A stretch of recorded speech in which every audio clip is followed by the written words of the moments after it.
Gérard. Bonjour Jean-Claude. Il y avait bien sûr un aspect d'information scientifique sur la formation des pierres, la géologie en quelque sorte, les propriétés physiques, l'énergétique qui est ma spécialité et qui intéresse en principe nos lecteurs. Et puis je me suis aperçu qu'il y avait quelque chose de plus subtil que portait la pierre annelle et qu'elle nous dévoilait en quelque sorte, comme un message. Et donc j'ai tenté de décrypter ce message que portaient les pierres annelles. Et c'est pour ça que j'ai écrit, donc, que j'ai proposé ce jeu de cartes oracle, le message des pierres, avec un livret explicatif qui, en quelque sorte, nous révèle le message essentiel que porte la pierre annelle. Et ces messages, en fait, la vie nous les propose à tout moment, mais la plupart du temps, on n'y prête pas attention, parce qu'on est trop occupé par ce qu'on a à faire, ou par les pensées qui nous préoccupent, et donc tous ces petits messages, on ne les capte pas. Et donc là, la proposition avec ce jeu de cartes oracle, c'est de faire un choix intuitif, de tirer une carte, en aveugle bien sûr, et donc on va avoir devant nous une pierre qui est présentée avec le message qu'elle nous révèle, qu'elle nous apporte. Et ce message, évidemment, on peut l'intégrer. Si le message est ne cherche pas à te débarrasser du négatif, mais plutôt de l'intégrer, qui serait le message de la malachite, en portant une malachite sur moi, ça va me permettre, à travers l'énergie de la pierre, d'intégrer les bienfaits de ce message. Et donc, plutôt que de lutter contre quelque chose dont je veux me débarrasser parce que je juge que c'est négatif, je vais finalement m'apercevoir, à travers l'énergie de la pierre qui va m'aider, qu'on a besoin des deux pôles. Qu'en fait, le négatif et le positif, c'est comme le jour et la nuit, et que c'est une question de regard. Ce qui peut être négatif dans une certaine situation peut être positif dans une autre, et comme finalement, les choses sont très relatives et méritent d'être intégrées. Voilà par exemple le message que peut révéler la malachite.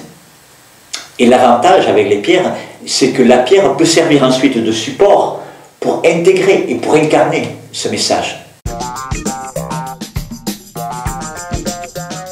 On peut l'utiliser, alors il y a différentes sortes de tirages. Il y a le tirage une carte, 2 cartes, 3 cartes, 7 cartes, qui est par exemple développer un projet.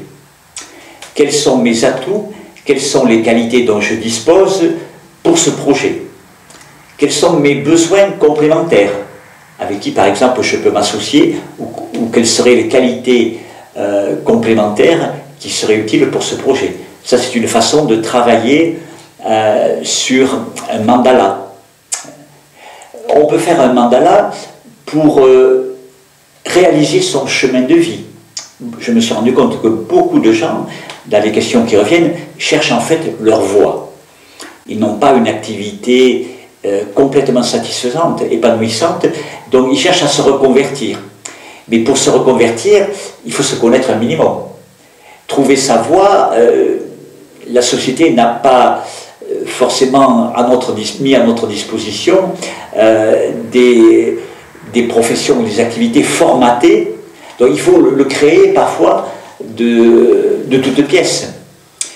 Donc on peut très bien se servir de l'oracle pour de façon intuitive contacter les énergies dont on a besoin et ensuite développer ou révéler ces énergies qu'on a déjà en nous pour suivre cette destinée.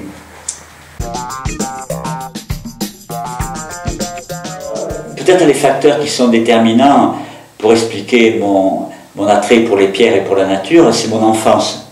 Puisqu'en fait, je suis né dans un petit village de l'Aveyron dans les années 50 où, comme tu t'en doutes, à cette époque-là, il n'y avait pas la télévision. Et pour situer un petit peu l'époque, en fait, il y avait 2 téléphones dans le village, le numéro 1 et le numéro 2. Donc on avait le 2 à Murasson et on appelait, par exemple, le 5 à Belmont, on appelait l'opératrice. Donc pour situer déjà l'époque. Donc en définitive, qu'est-ce qui est resté? La nature. La nature, c'était le principal compagnon. Et c'est probablement ce qui explique ma sensibilité à l'énergie et au rythme naturel, avec cette espèce de pressentiment qu'il y avait un ordre cosmique, une intelligence, si tu veux, qui était à l'œuvre dans la nature. Évidemment, la nature, à cette époque-là, était moins perturbée qu'aujourd'hui, donc il y avait des cycles, des saisons, on pouvait observer ces changements. On pouvait observer le comportement des animaux, on pouvait observer les plantes qui poussaient, les forêts, les champignons, les ruisseaux à truites. Donc la nature était généreuse. Et donc, j'ai vécu jusqu'à l'âge de 18 ans, où je suis venu ensuite à la faculté à Toulouse. Voilà, donc toute ma jeunesse s'est passée au contact de la nature. Un événement qui a été marquant dans ma vie, ça a été ma rencontre avec un maître japonais qui s'appelle Michio Kushi, donc qui vivait à cette époque-là à Boston, aux États-Unis. Et j'ai eu l'occasion, à l'occasion d'un séminaire en Suisse, de rencontrer Michio Kushi. Et pour moi, ça a été le départ d'une grande découverte, au sens où j'avais les réponses à toutes mes questions, et j'avais enfin une grille de lecture de l'univers, une compréhension de l'énergie. Ce qui était un pressentiment est devenu une réalité tangible et avec un mode d'exploration. Et ça a commencé donc par les mécanismes de la nature et en particulier l'alimentation. Et donc pendant 10 ans, j'ai suivi l'enseignement de Michio Kushi et je suis devenu collaborateur puisque j'ai dirigé l'Institut Kushi de France qui était à cette époque-là en Dordogne. Voilà. Et c'était un institut donc sur les pierres? Non, non, non, c'était bien avant les pierres. C'était un institut de médecine orientale où il y avait une partie de philosophie, l'essence du taoïsme. Il y avait donc la médecine orientale, en particulier le diagnostic, le massage shiatsu, le doin, des techniques qui à cette époque-là étaient encore peu connues, c'était au début des années 80, et surtout l'alimentation, puisque Michio Kushi, sa principale mission était de faire connaître une alimentation naturelle et équilibrée sur le plan énergétique. Voilà, donc ça a été toute cette découverte dans les années 80 jusqu'en 90-92.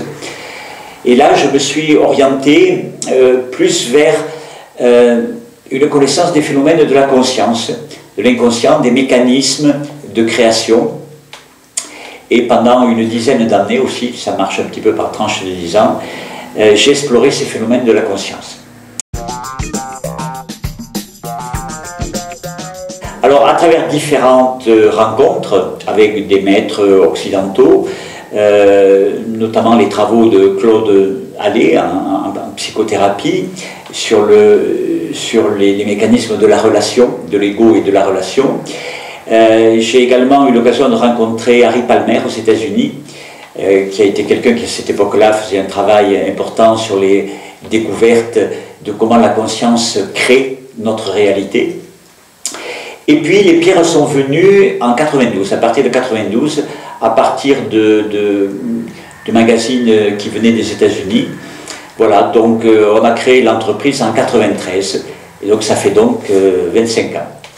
Donc en définitive, je l'ai vu un petit peu comme un retour à la source. Après le végétal, le minéral, on revient en quelque sorte aux origines de la création dans le monde physique, du moins.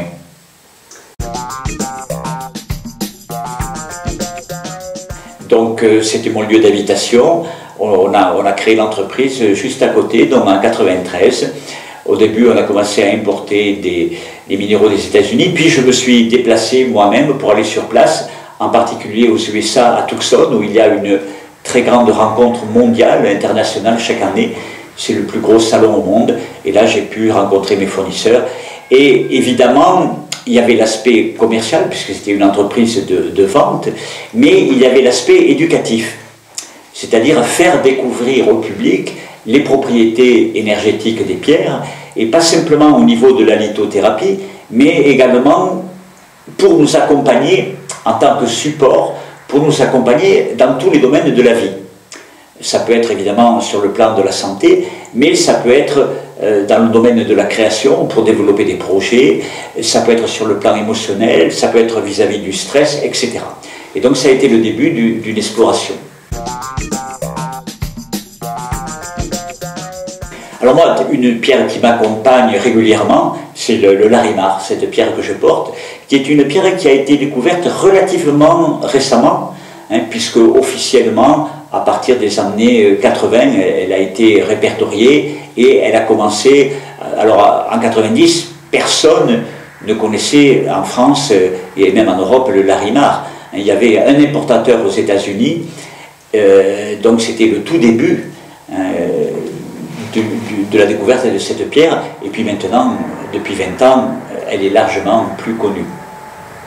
Donc le larimar est une pierre, moi, qui m'accompagne dans l'action, sur les salons, les journées portes ouvertes, quand je suis dans des situations d'être actif et qui peuvent générer éventuellement du stress. Donc c'est une pierre très intéressante à ce niveau-là. Voilà, c'est une pierre qui met en contact avec cette paix intérieure qui est là, quelle que soit finalement l'agitation du monde autour, quel que soit l'environnement, on peut toujours se recentrer et recontacter en soi cette paix, cette tranquillité. Alors, avec les pierres, c'est exactement la même chose qui se passe avec les végétaux, avec les animaux. C'est un mode relationnel. Et donc la qualité de la relation est déterminante. Alors bien sûr, il y a la réceptivité, il y a des personnes plus réceptives que d'autres au monde minéral, et il y a aussi le fait de prendre soin de la pierre. Exactement comme quand on achète une plante, on doit connaître un minimum ses besoins. Est-ce qu'on peut l'exposer au soleil ou est-ce qu'elle doit rester à l'ombre? Est-ce qu'on doit l'arroser souvent? Et un animal, c'est la même chose. Un chat, un chien n'ont pas les mêmes besoins. Donc les pierres, finalement, c'est exactement le même principe que nous connaissons déjà avec les animaux et avec les plantes. On va apprendre à connaître ses besoins. Est-ce que c'est une pierre qu'on peut mettre dans l'eau? Est-ce que c'est une pierre qui supporte le soleil ou non? Le soleil, malheureusement, peut détériorer les pierres. Un grand nombre de pierres ont des agents photosensibles et la pierre peut perdre sa couleur si elle est exposée au soleil. Donc ça fait partie de la relation. La relation avec les êtres qui nous environnent, c'est d'abord d'en prendre soin et d'apprendre à communiquer avec eux. Et cette communication avec la pierre peut se faire évidemment par le contact physique, porter une pierre sur soi, la tenir à la main pendant des moments de relaxation ou de méditation, dormir avec même. Il y a des pierres qui agissent très bien la nuit. Donc ça, c'est plutôt le contact physique. Mais il peut y avoir également un contact à distance. Et là, ce sont notamment les techniques de programmation ou les mandalas de pierre. Donc la contemplation, le fait de s'émerveiller devant une pierre comme devant un paysage, c'est également établir une relation avec la pierre. Le mot de la fin, c'est une invitation à vraiment recontacter cette énergie du minéral qui est à l'origine de notre monde, apprendre à la connaître, à communiquer avec elle et l'intégrer dans sa vie du quotidien, évidemment, prendre soin, parce que c'est une façon de renouer avec la nature, non seulement avec l'environnement, mais également avec les phénomènes naturels qui sont à l'intérieur de nous. Parce que le minéral, nous le portons aussi à l'intérieur de nous, à l'intérieur de nos cellules. Voilà, donc c'est une invitation à plonger dans ce monde-là.